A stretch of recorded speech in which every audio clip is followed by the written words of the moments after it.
অনেক অলৌকিক ক্ষমতা আল্লাহ পাক বড় পীর আব্দুল কাদের জিলানীকে দিয়েছিলেন। অলৌকিক ঘটনার ভিতরে একটি জটিল ঘটনা ছিল, সেটা হলো শুকনা গাছকে ফল দান।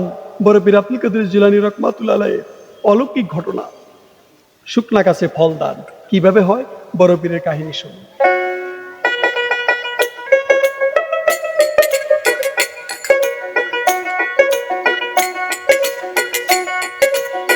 শুকনা গাছের শুকনা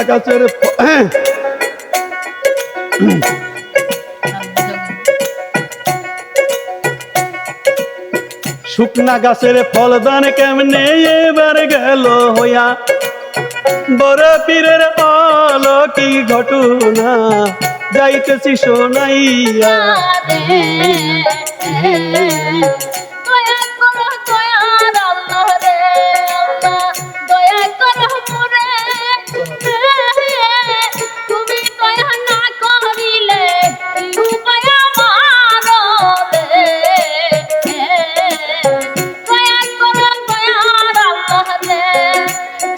একদিন বড় পীর আব্দুল কাদের জিলানী ভ্রমণ করতে করতে তিনি বাড়ি এসেছে। আসরের নামাজ আদায় করার জন্য তিনি তার নিকটে পানির কথা বললেন, ভাইরে আপনাদের যাই বলে তিনি পানি এনে দিল, অজু করে নিল। হযরত আব্দুল কাদের জিলানী একটি শুকনা খেজুর গাছের ছায়ায় নামাজ আদায় করি। যেই গাছের নিচে দাঁড়িয়ে পীরে নামাজ পড়তেছে, ওই গাছটিতে সারা বছর ফল থাকতো। তাই এই যে বড় পীর আব্দুল কাদের জিলানীর বরকতে 12 মাস এইবার তাই।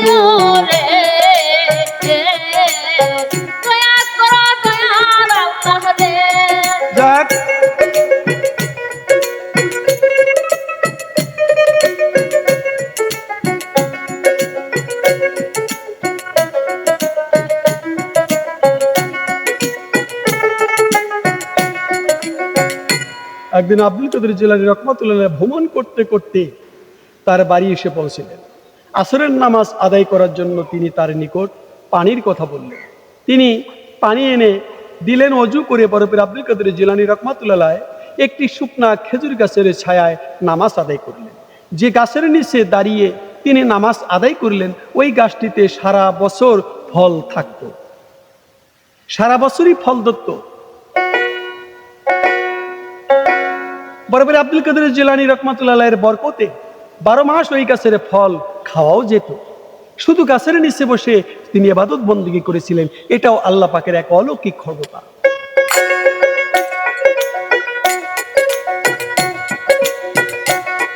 এবার বড় পীরের কারণে গাছের আলো বের হইত, গাছ হইতে আলো বিকরণ হইয়া যাইত, জীবনীতে লেখলো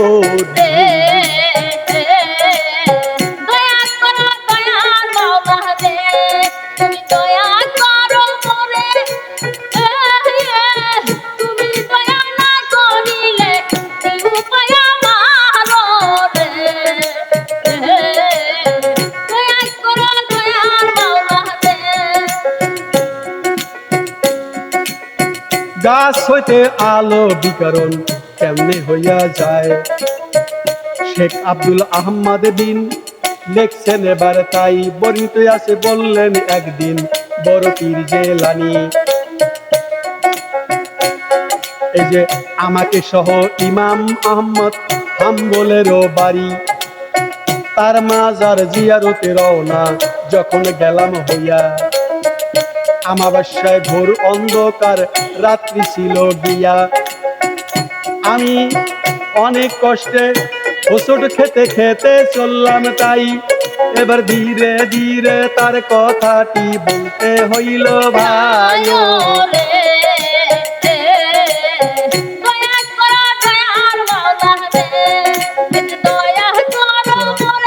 কাপাওকে শুনে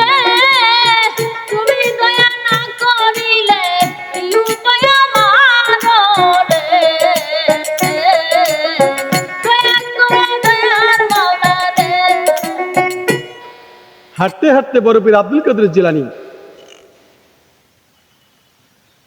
উনি কি করলেন, আহমদ ইবনে হাম্বল ওনার মাজার জিয়ারত করতে গিয়েছিল। আমাবস্যা রাত ছিল, সাথে ছিল আহমেদ ইবনে। তো তার সঙ্গে যে তার একজন সাহাবী ছিলেন, তিনি হুসুট খেতে খেতে যাচ্ছে আমাবস্যা রাত্রি। তো অসুবিধার কথা চিন্তা করে বড় পীরকে বললেন। হযরত বড় পীর আব্দুল কাদের জিলানী তেনার সেই খাদেমকে বললেন, বাড়ি হতে বের হয়েছি, যেমন করে হোক না কেন সেখানে যেতেই হবে। অনেক দিন হলো ইমাম সাহেব তার মাজার আমি জিয়ারত করি। বড় পীর আব্দুল কাদের জিলানী রাহমাতুল্লাহ আলাইহি এনার পথের পাশের গাছের প্রতি লক্ষ্য করে বললেন, হে গাছ, আমাদের জন্য আলোর ব্যবস্থা করে দাও, যেন আমাদের পথ চলতে অসুবিধা না হয়। ততবার দেখা গেল প্রতিটি গাছের শাখা প্রশাখায় আলো জ্বলে উঠল, যার ফলে আমাদের পথ চলা সহজ হয়ে গেল।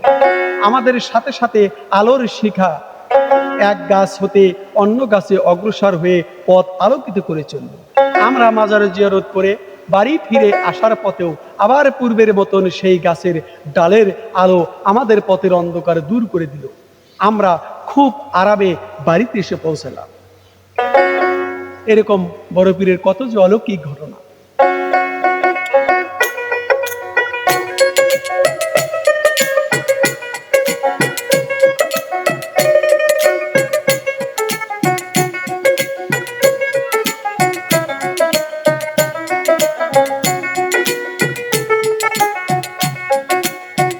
আরো একদিনের ঘটনা আব্দুল কাদের জিলানী তার মাতৃমাতার ঘরে ওয়াজ করছিলেন তিনি। তার ওয়াজের অস্থির অস্থিরে অস্তিত্ব হয়ে ঘরের মধ্যে জ্বালানো বাতি চারদিক ঘুরতে থাকে। ওয়াজ বন্ধ করার পর বাতি স্থির আগের মতো তাই অবস্থান করলো। ভাইরে আপনাদের জানায় দে,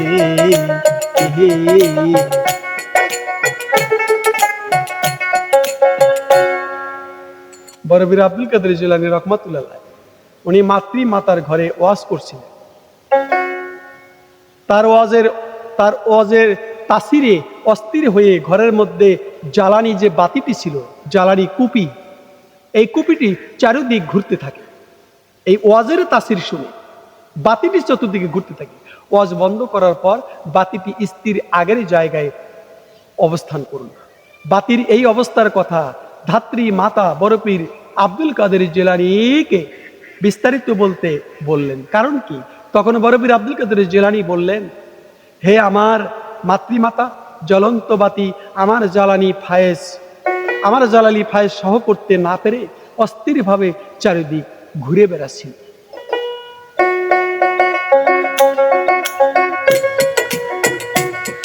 এবার লাঠির আলোতে ঘর আলো হয়ে গেল বড় পীরের তাই। এবার আজব ঘটনা রে শুনতে মনে চায়।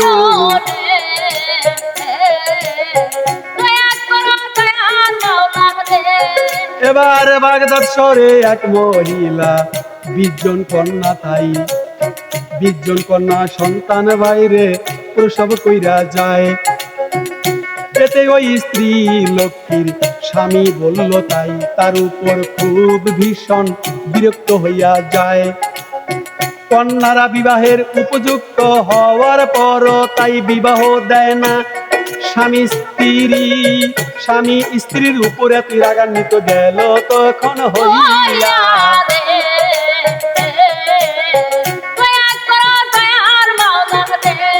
শেষ পর্যন্ত স্ত্রী লোকটিকে পরিত্যাগ করে এবার ভাই নতুন বিবাহ করার আয়োজন করলো স্বামী। তাই স্বামীর মনোভাব অনুধাবন করে স্ত্রী লোকটি চিন্তায় পড়ে গেল স্বামীরও লাগি। বৃদ্ধ বয়সে স্বামী তাকে যদি যায় ছাড়িয়া, কি উপায় হবে তাই স্ত্রী ভাবনা করিয়া সে আরো চিন্তা করিল। তার স্বামী অতিশয় নির্বোধ, তাই কি করিব উপায় তো আর নাই।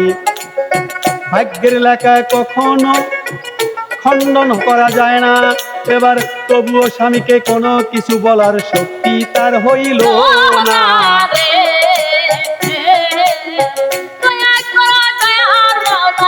তাই কোনো উপায় না দেখে অনেক চিন্তা করে ওই মহিলা একদিন চলল বড় পীরের কাছে।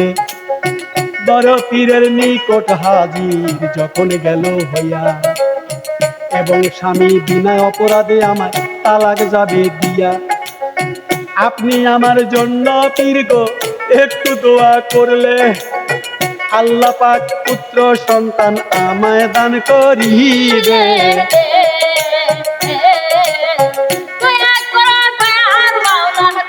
বড় পীর আব্দুল কাদের জিলানী তার এই ধারণের কথা দুঃখপূর্ণ ঘটনা শুনল তখন। বলল, নারী চলে যাও, তোমার পুত্র সন্তান হবে। আব্দুল কাদের জিলানীর কথা শুনে মহিলা গেছে।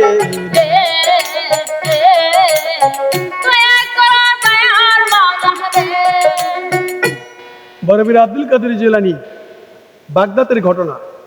এক মহিলা বেডির 20টা মেয়ে সন্তান হয়েছে, কোনো পুরুষ সন্তান নাই। তার স্বামী রাগান্বিত হইয়া স্ত্রীকে পরিত্যাগ করবে, একটা বিয়ে করবে ব্যবস্থাও করে ফেলছে। চিন্তা ভাবনা না পাইয়া স্ত্রী লোকটি বড় পীর আব্দুল কাদের জিলানীর কাছে গিয়ে বলল, হুজুর, আমার স্বামী আমার গর্ভে থেকে 20টি কন্যা সন্তান জন্ম নিয়েছে, একটা ছেলে সন্তান না হওয়ার কারণে সে আর একটা বিবাহ করবে, আমাকে বৃদ্ধ বয়সে পরিত্যাগ করতে চায়, আপনি দোয়া করুন। বড় পীর আব্দুল কাদের জিলানী এই ধরনের দুঃখপূর্ণ কথা শুনে বলল, তুমি বাড়িতে যাও, তোমার পুত্র সন্তান হবে। বড় পীর আব্দুল কাদের জিলানীর কথা শুনে মহিলা আশ্বস্ত হতে পারছিল না যে পুত্র সন্তান হবে কিনা, কারণ তিনি তার জন্য কোনো দোয়া করলেন না বা কোনো তাবিয়ে তোমারও দিলেন না, তাবিজ তুবাও দিলেন না। তবে কেমন করে তার পুত্র সন্তান হবে, খালি বললো যে হবে। বড় পীর তো কোনো ওষুধ বা কোনো তাবিজও দিলেন না। মহিলাটি ভাবলো, বড় পীর হযরত আব্দুল কাদের জিলানী আমাকে বিদায় করে দেওয়ার জন্যই এই ব্যবস্থা করেছে।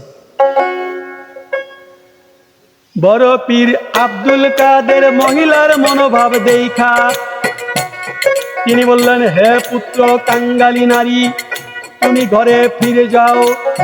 ঘরে যেয়ে দেখো তোমার 20টি কন্যা পুত্র সন্তান হইয়া।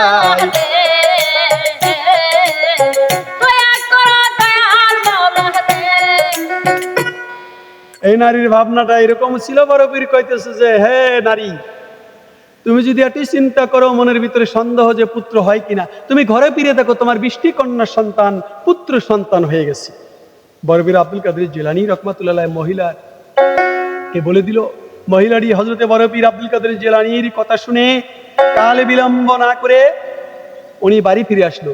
এসে ঘরে দেখতে গেল সত্যি 20 জন কন্যা যে পুত্রে রূপান্তরিত হইয়া গেছে। মহিলা ঘটনা দেখিয়া স্বামীকে কইল,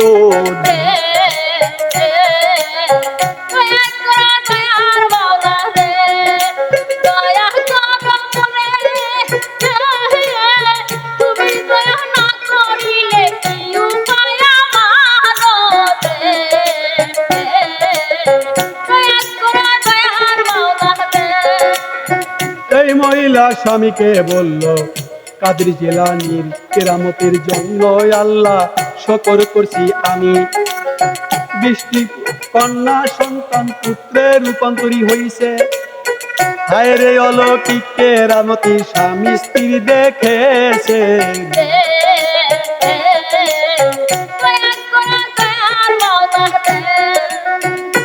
পুত্রে রূপান্তরিত হয়ে গেছে। মহিলা এই ঘটনা তার স্বামীকে বলল।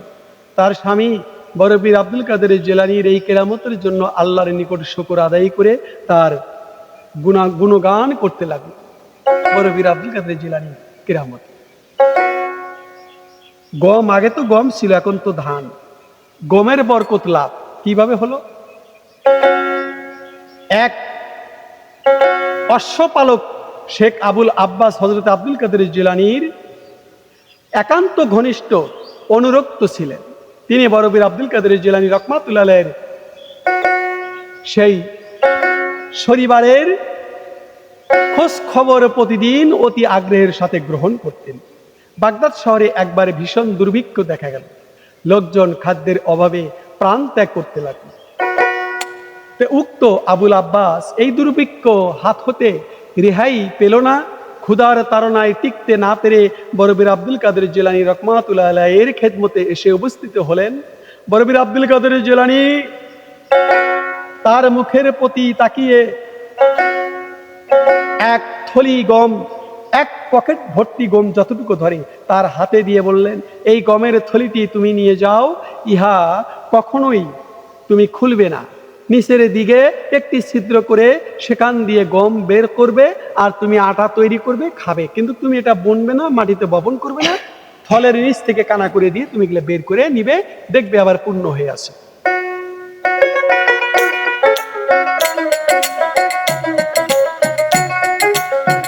আব্বাস বললেন, আমি গমের ওই থলিটা লইয়া বাড়িতে চলিয়া গো আইলাম আপনাদের দেই কইয়া।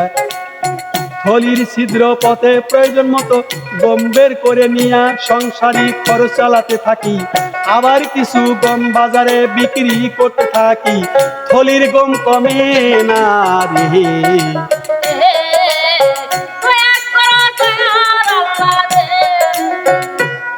আমি ওই থলির থেকে গম নিয়ে বাড়িতে খাই, আবার বাজারে বিক্রি করি। এসে দেখি থলির ছিদ্র পথে প্রয়োজন মতো গম খরচ চালাতে থাকি, আবার কিছু গম বাজারেও বিক্রি করতে থাকি, অর্থের ব্যবস্থা করি।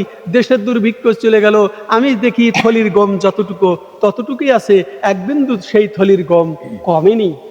আল্লাহর কি রহমত, উসিলা হলো বরকত। আমি দুর্ভিক্ষর একটু ছোঁয়া অনুভব করলাম না।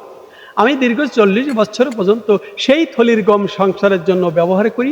40 বছর পর আমার স্ত্রী থলিটির মুখ খুলে ফেলার কারণে গম ফুরিয়ে যায়। বড়পীর আব্দুল কাদের জিলানীর উসিলায় উহা সম্ভব হয়েছিল। যদি আমার স্ত্রী খুলে না দেখতো, তাহলে যতদিন আমরা চাইতাম ততদিন সেই গম নিতাম, কোনো ক্ষতি হতো না, কোনো কমতো না। রহমত আল্লাহ।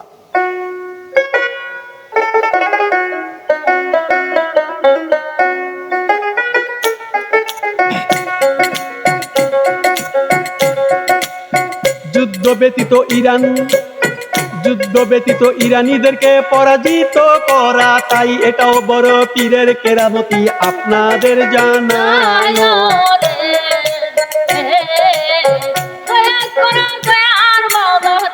কোন এক সময় ইরানীর অনেক সৈন্য, তাই সৈন্য সমান্ত নিয়ে বাগদাদে আক্রমণ করে যায়।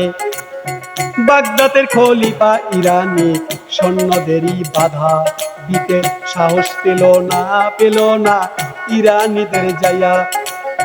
তখন নিরুপায় হইয়া বাগদাদের খলিফা কি করে, বড়পীর জিলানীর নিকটে যে দোয়া চাইলে। খলিফার আবেদনে বড়পীর তার শিষ্য ওলি আইনুল আরে হাইতিকে ডেকে বলে, তুমি ইরানীদের তাবুতে চলে যাও, তোমায় গেলাম বলে।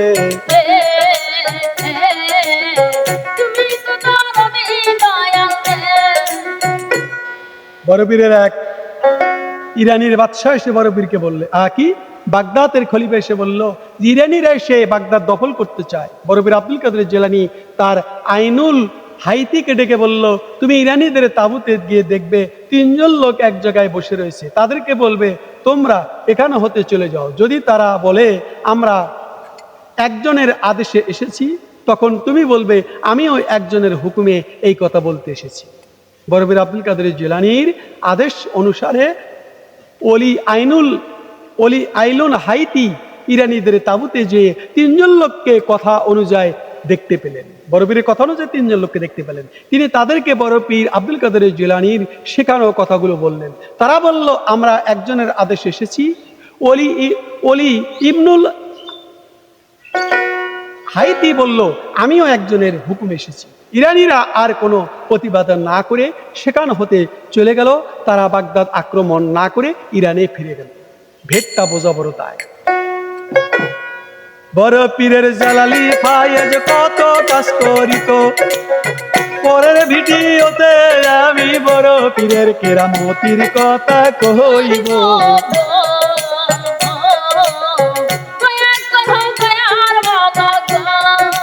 দয়া করো মোরে, তুমি না দয়া করিলে গো আল্লাহ কি হবে আমার।